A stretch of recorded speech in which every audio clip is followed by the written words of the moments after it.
ಎಂದಿನಂತೆ ಇವತ್ತಿನ ದಿವಸ ನಿಮ್ಮ ಎದುರುಗಡೆ ಒಂದು ಖಾದ್ಯವನ್ನು ತಂದಿಡ್ತಿದ್ದೀನಿ. ಈರುಳ್ಳಿ ಪಕೋಡ ನೋಡಿ, ಒಂದು ಮೀಡಿಯಮ್ ಸೈಜ್ 3 ಈರುಳ್ಳಿ ತೊಗೊಂಡಿದ್ದೀನಿ. ಎಣ್ಣೆಲೇ ಕರಿಯೋದ್ರಿಂದ ನಿಮಗೆ ಖಾರ ಜಾಸ್ತಿ ಆಗಲ್ಲ, ಅದು ಹಾಗೇ ಇರುತ್ತೆ, ಮೇಂಟೈನ್ ಆಗುತ್ತೆ. ಅಷ್ಟೇ ಪ್ರಮಾಣದಲ್ಲಿ ಶುಂಠಿ ಪೇಸ್ಟು 50 ಗ್ರಾಮ್ನಷ್ಟು ಕಡಲೆಕಾಯಿ ಬೀಜನ 1-2 ಮಿಕ್ಸಿಗೆ ಹಾಕಿ ಎತ್ತಿಟ್ಕೊಂಡಿದ್ದೆ. ಚೆನ್ನಾಗಿ ಹಿಂಡಿ ಕಲಿಸಿದಾಗ ಈರುಳ್ಳಿಯಲ್ಲಿ ನೀರಿರುತ್ತಲ್ಲ, ಆ ಈರುಳ್ಳಿ ನೀರು ಬಿಡಬೇಕು ನೋಡಿ. ಒಂದಿಷ್ಟು ನೀರು ಒಂದು ಸಾರಿ ನೋಡೋಣ ಸಾಕಾಗುತ್ತಾ ಅಂತ. ಅಡುಗೆಯವರಲ್ಲಿ ಇದೊಂದು ಟ್ರಿಕ್ ಉಪಯೋಗಿಸ್ತೀವಿ. ಈಗ ಎತ್ತಿ ನೋಡಿದ್ರೆ ತೂಕನೇ ಇರಲ್ಲ, ಆವಾಗ ಅದಾಗಿದೆ ಅಂತ ಅರ್ಥ. ಸ್ನೇಹಿತರೆ ನಮಸ್ಕಾರ, ನಾನು ಶ್ರೀಧರ್ ಮೂರ್ತಿ, ಶ್ರೀ ಕೇಟ್ರರ್ಸ್ ಮೈಸೂರು. ಈ ಶ್ರೀ ಕೇಟ್ರರ್ಸ್ ಕಳೆದ 25 ವರ್ಷಗಳಿಂದ ಬಹಳ ಅಚ್ಚುಕಟ್ಟಾಗಿ ನಡ್ಕೊಳ್ತಾ ಬಂದಿದೆ. ಎಲ್ಲ ನನ್ನ ಗ್ರಾಹಕ ದೇವರುಗಳ ಪ್ರೀತಿಗೆ ಪಾತ್ರವಾಗಿದೆ. ನಿಮ್ಮ ಮನೆಯಲ್ಲಿನ ಎಲ್ಲ ಶುಭ ಸಮಾರಂಭಗಳು, ಮದುವೆ, ಗೃಹ ಪ್ರವೇಶ, ನಾಮಕರಣ, ಮುಂಜಿ ಇತ್ಯಾದಿ ಫಂಕ್ಷನ್ಗಳು, ಎಷ್ಟು ದೊಡ್ಡ ಕಾರ್ಯಕ್ರಮ ಆದರೂ ಪರವಾಗಿಲ್ಲ, ಎಷ್ಟು 1000 ಜನಗಳದಾದರೂ ಪರವಾಗಿಲ್ಲ, ಅದನ್ನು ಅಚ್ಚುಕಟ್ಟಾಗಿ ಎಲ್ಲೂ ಚ್ಯುತಿ ಬಾರದಂತೆ ನಡೆಸ್ಕೊಳ್ತೀವಿ. ನಿಮ್ಮ ಯಾವುದೇ ಅವಶ್ಯಕತೆಗಳಿಗೆ ನನ್ನ ನಂಬರ್ಗೆ ಸಂಪರ್ಕಿಸಿ, ನೀವಿರುವಲ್ಲಿಗೆ ಬಂದು ನಾವು ಆರ್ಡ್ರನ್ನ ತೊಗೋತೀವಿ ಅಂತ ಹೇಳ್ತೀನಿ. ನಮಸ್ಕಾರ. ಎಂದಿನಂತೆ ಇವತ್ತಿನ ದಿವಸ ನಿಮ್ಮ ಎದುರುಗಡೆ ಒಂದು ಖಾದ್ಯವನ್ನು ತಂದಿಡ್ತಿದ್ದೀನಿ. ಏನಪ್ಪ ಅದು ಅಂತ ಅಂದರೆ ಏನಿಲ್ಲ, ಈರುಳ್ಳಿ ಪಕೋಡ, ಉಂಡೆ ಪಕೋಡ. ಅದು ಪುಡಿ ಪಕೋಡ, ಈರುಳ್ಳಿ ಪುಡಿ ಪಕೋಡ ಬೇರೆ, ಈರುಳ್ಳಿ ಉಂಡೆ ಪಕೋಡ ಬೇರೆ. ಇದು ಹೇಗೆ ಕ್ರಿಸ್ಪಿಯಾಗಿರಬೇಕು, ಗಟ್ಟಿ ಆಗಬಾರ್ದು ಅಂತ ಅಂದರೆ ಹೇಗೆ ಮಾಡಬೇಕು ಅಂತ ಅನ್ನೋದನ್ನು ತೋರಿಸ್ತಾ ಹೋಗ್ತೀನಿ ನೋಡಿ. ಈರುಳ್ಳಿ ಪಕೋಡ ಅಥವಾ ಆನಿಯನ್ ಪಕೋಡ ಸ್ನೇಹಿತರೆ ನಾನು ಹೇಗೆ ಮಾಡ್ತೀನಿ ಹಾಗೆ ಮಾಡಿ. ಈ ಬೇಸನ್ಗೆ ಏನೇನು ಹಾಕ್ಕೋಬೇಕು ನೋಡಿ. ಒಂದು ಮೀಡಿಯಮ್ ಸೈಜ್ 3 ಈರುಳ್ಳಿ ತೊಗೊಂಡಿದ್ದೀನಿ. ಅದ್ರ ಜೊತೆಗೆ ಒಂದು ಸ್ವಲ್ಪ ಕರಿಬೇವಿನ ಸೊಪ್ಪು ಕಟ್ ಮಾಡಿ ಹಾಕ್ಕೊಂಡಿದ್ದೆ, ಅದನ್ನು ಈ ಬೌಲ್ಗೆ ಹಾಕ್ಕೊಳ್ಳೋಣ. ನಂತರ ಸಬ್ಸಿಗೆ ಸೊಪ್ಪು, ಅದು ಒಂದು ಅರ್ಧ ಕಟ್ಟು ತೊಗೊಂಡಿದ್ದೀನಿ. ಸಬ್ಸಿಗೆ ಸೊಪ್ಪು ಇಲ್ಲೇ ಹಾಕೋಣ. ಭಾಳ ಈಸಿ ಮಾಡೋದಕ್ಕೆ, ಏನು ಅಂಥ ಕಷ್ಟಪಡೋವಂಥದ್ದು ಏನಲ್ಲ ನೋಡಿ. ಒಂದು ಸ್ವಲ್ಪ ಕೊತ್ತಂಬರಿ ಸೊಪ್ಪು ಹೆಚ್ಚಿ ತೊಳೆದಿಟ್ಕೊಂಡಿದ್ದೀವಿ, ಅದನ್ನು ಹಾಕೋಣ. ನೈಸಾಗಿ ಹಸಿಮೆಣಸಿನ್ಕಾಯಿ ನಾವೊಂದು ಮೀಡಿಯಮ್ಮಾಗಿ ಹಾಕ್ಕೊಂಡಿದ್ದೀನಿ. ನೀವು ಖಾರ ಜಾಸ್ತಿ ಬೇಕು ಅಂತ ಅಂದರೆ ಇನ್ನೂ ಸ್ವಲ್ಪ ಹಾಕ್ಕೊಂಡ್ರೆ ಏನು ತೊಂದರೆ ಇಲ್ಲ. ಇದು ಎಣ್ಣೆಲೇ ಕರಿಯೋದ್ರಿಂದ ನಿಮಗೆ ಖಾರ ಜಾಸ್ತಿ ಆಗಲ್ಲ, ಅದು ಹಾಗೇ ಇರುತ್ತೆ, ಮೇಂಟೈನ್ ಆಗುತ್ತೆ. ಸ್ವಲ್ಪ ಜೀರಿಗೆ, 1 ಸ್ಪೂನ್ನಷ್ಟು ಬೆಳ್ಳುಳ್ಳಿ ಪೇಸ್ಟು, ಅಷ್ಟೇ ಪ್ರಮಾಣದಲ್ಲಿ ಶುಂಠಿ ಪೇಸ್ಟು, 1 ಚಿಟಿಕೆ ಸೋಡಾ. ನಿಮಗೆ ಬೇಕಾದ್ರೆ ಹಾಕ್ಕೋಬೋದು, ಇಲ್ಲಾಂದರೆ ಸ್ಕಿಪ್ ಮಾಡ್ಬೋದು ನೋಡಿ. 1 ಚಿಟಿಕೆ ಸೋಡಾ ಹಾಕಿದ್ದೀನಿ. 50 ಗ್ರಾಮ್ನಷ್ಟು ಕಡಲೆಕಾಯಿ ಬೀಜನ 1-2 ಮಿಕ್ಸಿಗೆ ಹಾಕಿ ಎತ್ತಿಟ್ಕೊಂಡಿದ್ದೆ, ಅದನ್ನು ಕೂಡ ಇಲ್ಲಿಗೆ ಮಿಕ್ಸ್ ಮಾಡೋಣ. ಒಂದು 100 ಗ್ರಾಮ್ನಷ್ಟು ತುಪ್ಪ, ನಂದಿನಿ ತುಪ್ಪ.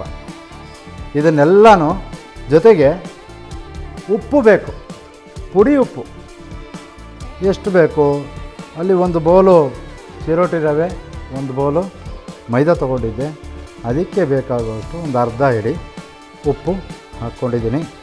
ಚೂರು ಉಪ್ಪು ಕಮ್ಮಿ ಇದ್ದರೆ ತೊಂದರೆ ಇಲ್ಲ. ಇದನ್ನು ಏನು ಮಾಡಬೇಕೀಗ, ಕ್ಲೀನಾಗಿ ಈ ಮಿಶ್ರಣವನ್ನು ಕಲಿಸ್ಕೋಬೇಕು. ಚೆನ್ನಾಗಿ ಹಿಂಡಿ ಕಲಿಸಿದಾಗ ಈರುಳ್ಳಿಯಲ್ಲಿ ನೀರಿರುತ್ತಲ್ಲ, ಆ ಈರುಳ್ಳಿ ನೀರು ಬಿಡಬೇಕು. ನೀರು ಬಿಟ್ಟು ಆದಷ್ಟು ಅದೇ ನೀರಲ್ಲಿ ಚಿರೋಟಿ ರವೆ ಮೈದಾ ಏನಿರುತ್ತೆ ಅದೇ ನೀರಲ್ಲೇ ಕಲಿಸ್ಕೋಬೇಕು. ಚಿರೋಟಿ ರವೆ 1 ಬೌಲ್ ಚಿರೋಟಿ ರವೆ ತೊಗೊಂಡಿದ್ದೀನಿ, ಅಷ್ಟು ಹಾಕೋಣ. ಅದೇ ಸೇಮ್ ಚಿರೋಟಿ ರವೆ ಎಷ್ಟು ತೊಗೊಂಡಿದ್ವಿ ಅಷ್ಟೇ ಮೈದಾ, ಅದನ್ನು ಹಾಕೋಣ. ಈಗ ಇದೆಲ್ಲನೂ ಕ್ಲೀನಾಗಿ ಮಿಕ್ಸ್ ಮಾಡ್ಕೊಳ್ಳೋಣ. ಈಗ ಈರುಳ್ಳಿ ನೀರು ಸಾಕಾಗದೇ ಇದ್ದರೆ ಬೇಕಾದ್ರೆ ಸ್ವಲ್ಪ ನೀರು ಹಾಕ್ಕೋಬೋದು, ಇಲ್ಲಾಂದರೆ ಈರುಳ್ಳಿಲಿರುತ್ತಲ್ಲ ನೀರು ಅದೇ ಸಾಕಾಗುತ್ತೆ. ಅಮುಕಿ ಕಲಿಸಿದಾಗ ಅದರಲ್ಲಿರೋ ನೀರು ಬಿಡುತ್ತೆ, ಅದೇ ನೀರು 3/4 ಭಾಗ ಚಿರೋಟಿ ರವೆ ಮತ್ತು ಮೈದಕ್ಕೆ ಸಾಕಾಗುತ್ತೆ. ಇನ್ನೊಂದು 1/4 ಭಾಗನೂ ಅಲ್ಲ, ಒಂದು 10% ನೀರು ಮಾತ್ರ ನಾವು ಮೇಲ್ಗಡೆ ಕೊಟ್ಕೋಬೇಕಾಗತ್ತೆ ನೋಡಿ. ಹೀಗೆ ಚೆನ್ನಾಗಿ ಕಲಿಸ್ಕೊಂಬಿಡ್ಬೇಕು. ಈ ಮಟ್ಟಕ್ಕೆ ಕಲಿಸ್ಕೋಬೇಕು. ನೋಡಿ ಈ ಹದಕ್ಕೆ ಬಂದಿದೆ ನೋಡಿ. ಒಂದಿಷ್ಟು ನೀರು ಒಂದು ಸಾರಿ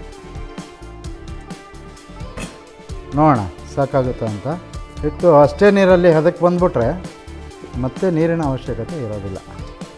ಸಾಕು ಅನ್ಕೋತೀನಿ. ಹಿಟ್ಟು ಹದಕ್ಕೆ ಬಂದಿದೆ, ಪಕೋಡ ಹಿಟ್ಟು. ಇದ್ರ ಪಾಡಿಗಿದು ಇಲ್ಲಿರಲಿ. ಒಲೆ ಹಚ್ಚಿ ಎಣ್ಣೆ ಬಾಣಲೆ ಇಟ್ಕೋಣ. ನೋಡಿ ಈ ಥರ ಇದೆ. ಇದನ್ನು ಹೀಗೆ ಕಟ್ ಮಾಡ್ಕೊತೀವಿ. ಇದೊಂದು ಟ್ರಿಕ್ಕು. ನಮ್ಮ ಅಡುಗೆಯವರಲ್ಲಿ ಇದೊಂದು ಟ್ರಿಕ್ ಉಪಯೋಗಿಸ್ತೀವಿ. ಯಾವುದೇ ಕಟ್ಟಿಂಗು ಇದೆಲ್ಲ ಒಂದೇ ಸಮ ಬರುತ್ತೆ, ಒಂದೇ ತೂಕ ಬರುತ್ತೆ, ಏರುಪೇರಾಗಲ್ಲ. ಎರಡೆರಡು ಕೈಲಿ ಕಟ್ ಮಾಡೋ ಅಂಥದ್ದೇನು ಬೇಕಾಗಿಲ್ಲ. ಸ್ನೇಹಿತರೆ ನೋಡಿ ಎಣ್ಣೆ ಕಾವು ಬಂದಿದೆ. ಕಡಿಮೆ ಉರಿ ಇರಲಿ, ಜಾಸ್ತಿ ಹೀಟ್ ಮಾಡ್ಕೋಬೇಡಿ. ಎಳೆ ಕಾವಲ್ಲೇ ಅಥವಾ ಮೀಡಿಯಮ್ ಕಾವಿನಲ್ಲಿ ಈ ಹದ ಇದ್ರೆ ಸಾಕು. ಇದರಲ್ಲೇ ಬೇಯಿಸ್ಕೋಬೇಕು, ನಿಧಾನಕ್ಕೆ ಬೇಯಿಸಬೇಕು. ಆವಾಗ ನಿಮಗೆ ಕ್ರಿಸ್ಪಿನೆಸ್ ಆಗ್ಬೋದು, ಒಳಗಡೆ ಹಸಿ ಕೂತ್ಕೊಳ್ದೇ ಇರೋದು, ತಿನ್ನೋವಾಗ ಕುರುಮ್ ಅಂತ ಸೌಂಡ್ ಬರಬೇಕು, ಆ ಥರ ಇರುತ್ತೆ. ಇಷ್ಟೇ ಕಾವಲ್ಲಿ ಕರಿಬೇಕು. ಈ ಥರ ಗುಳ್ಳೆಗಳು ಬರ್ತಿದೆಯಲ್ಲ, ಈ ಗುಳ್ಳೆಗಳೆಲ್ಲ ಭಾಳ ಕಡಿಮೆ ಆಗೋಗುತ್ತೆ. 2-2, 3-3 ಗುಳ್ಳೆಗಳು ಬರ್ತಾ ಹೋಗುತ್ತೆ. ಅವಾಗೇನಾಗುತ್ತೆ, ಒಳಗಡೆ ಹಸಿ ಇಲ್ಲ ಅಂತ ಅರ್ಥ. ಸ್ನೇಹಿತರೆ ನೋಡಿ, ನಾನು ಹೇಳಿದ್ನಲ್ಲ ಗುಳ್ಳೆಗಳೆಲ್ಲ ಭಾಳ ಕಡಿಮೆ ಆಗ್ತಾ ಹೋಗುತ್ತೆ ಅಂತ. ಹಾಗೆ ಜೊತೆಗೆ ಅದ್ರ ತೂಕನೂ ಕಮ್ಮಿ ಆಗ್ಬಿಡುತ್ತೆ. ನೀರಿನಂಶ ಎಲ್ಲ ಹೋದರೆ ತೂಕ ಕಮ್ಮಿ ಆಗೋದು ಆಟೋಮೆಟಿಕ್ ಅಲ್ವಾ. ಈಗ ಎತ್ತಿ ನೋಡಿದ್ರೆ ತೂಕನೇ ಇರೋಲ್ಲ. ಆವಾಗ ಅದಾಗಿದೆ ಅಂತ ಅರ್ಥ. ಅದನ್ನು ತೆಕ್ಕೊಳ್ಳೋಣ ಒಂದು ಸೈಡ್ಗೆ. ನೋಡಿ ಈ ಹದಕ್ಕೆ ತೆಕ್ಕೊಂಬಿಡ್ಬೇಕು. ನೋಡಿ ಸೀದೋಗಿಲ್ಲ, ಒಳ್ಳೆ ಕಲರ್ ಇದೆ, ನೋಡೋದಕ್ಕೆ ಅದ್ಭುತವಾಗಿ ಕಾಣ್ತಾ ಇದೆ. ಕರಿದ ಕರಿಬೇವನ್ನು ಕರಿದ ಪಕೋಡದ ಮೇಲೆ ಹಾಕೋದು ನೋಡಿ, ಅದ್ರ ಲುಕ್ಕೇ ಚೇಂಜ್ ಆಗೋಯ್ತು ಅಲ್ವಾ. ಸ್ನೇಹಿತರೆ, ನಿಮ್ಮ ನೆಚ್ಚಿನ, ನನ್ನ ನೆಚ್ಚಿನ, ನಾನು ತಿಳಿದ ಮಟ್ಟಿಗೆ ಮಾಡಿರುವಂತಹ ಒಂದು ಈರುಳ್ಳಿ ಪಕೋಡ ಮುಂದಿನ ಸಂಚಿಕೆಯಲ್ಲಿ ಮತ್ತೊಂದು ಹೊಸ ಖಾದ್ಯ ಹೇಗೆ ಮಾಡೋದು ಅಂತ ತೋರಿಸೋದಕ್ಕೆ ನಿಮ್ಮ ಮುಂದೆ ಬರ್ತೀನಿ. ಅಲ್ಲಿವರೆಗೂ ನಮಸ್ಕಾರ, ಹೋಗಿದ್ದು ಬರ್ತೀನಿ.